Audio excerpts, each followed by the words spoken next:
Telangana state bar association తరఫున మన commissioner గారిని కలవడం జరిగింది.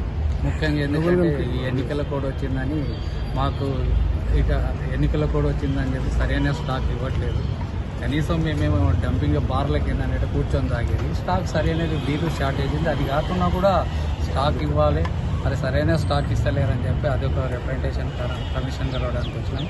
అదే కాకుండా తర్వాత ఏంటంటే లాస్ట్ ఇయర్ 2022-23 ఇయర్స్ ఒక పాలసీ లేట్ రావడం వల్ల దాంట్లో ఏంటంటే మనం ఫుల్ ఇన్స్టాల్మెంట్ 4 ఇన్స్టాల్మెంట్ కట్టాలనే రూల్ వచ్చింది. జీవో నెంబర్ 46లో అన్ని క్లియర్గా ఇచ్చింది.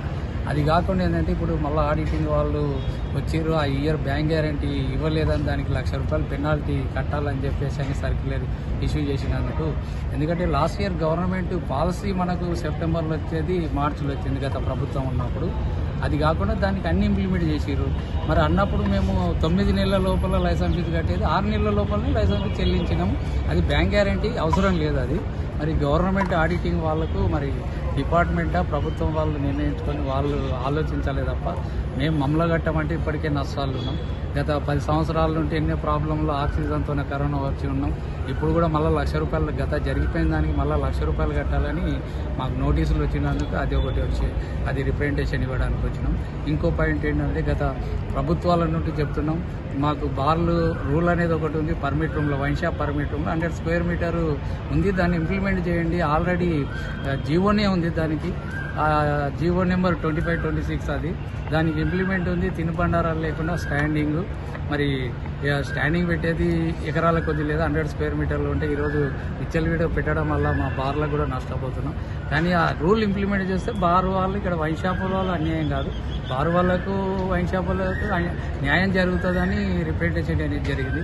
కొత్త ప్రభుత్వం వచ్చినాక కూడా మరి జూపల్లి కృష్ణ మంత్రి గారికి ఇవ్వడం జరిగింది, తర్వాత కమిషనర్ గారికి ఇవ్వడం జరిగింది. కాబట్టి ఈ సమస్య ఇప్పుడు ఎన్నికల కూడా వచ్చింది. సరైన స్టాక్ ఏంటంటే మేము నష్టపోతున్నాం. స్టాక్ ఇవ్వకపోతే మేము అమ్ముకోనీకున్నాం, కానీ ఏమన్నా ప్రచారం చేస్తున్నామా, ఏమన్నా ఇస్తున్నామా, ఏదైనా ఉంటే అట్లాంటి కేసు చేయాలి. మాకు రోజు ఒక 70-80 వేల సేల్ ఉంటుంది బార్లలో. కనీసం డైలీ ఆ స్టాక్ అన్ని ఇస్తే కూడా మేము సాల్వ్ చేస్తాం. ఇప్పుడు నో స్టాక్ నో అన్నట్టుగా పెట్టుకోవాల్సి వస్తుంది. కస్టమర్తో బీర్ షార్టేజ్ ఉంది, మాకు బీర్గానే అన్నట్టు లిక్కర్ రోజు 70-80 వేల సేల్ ఉంది. రోజు డైలీ సీట్ చూసినా మాకు ఇవ్వండి. ఎన్నికల కోడ్ ఉంది కాదనట్లేదు. లేదంటారా కరోనా టైంలో బార్లు బంద్ చేసి మాకు లైసెన్స్ ఫీజు రిఫండ్ ఇచ్చారు. ఇప్పుడైనా మేము కూడా ఈ టెన్షన్ పడేదానికన్నా ఎలక్షన్ పోయేంత వరకు బార్లు స్వచ్ఛందంగా బంద్ చేస్తాం. ఆ లైసెన్స్ ఫీజు అయినా రిఫండ్ ఇవ్వండి. మాకెందుకు ఈ టెన్షన్లు? ఇటు లైసెన్స్ ఫీజు నష్టపోతున్నాం, మెయింటెనెన్స్, జీతాలు ఇవన్నీ మాకు ఎక్కడి నుండి వస్తుంది?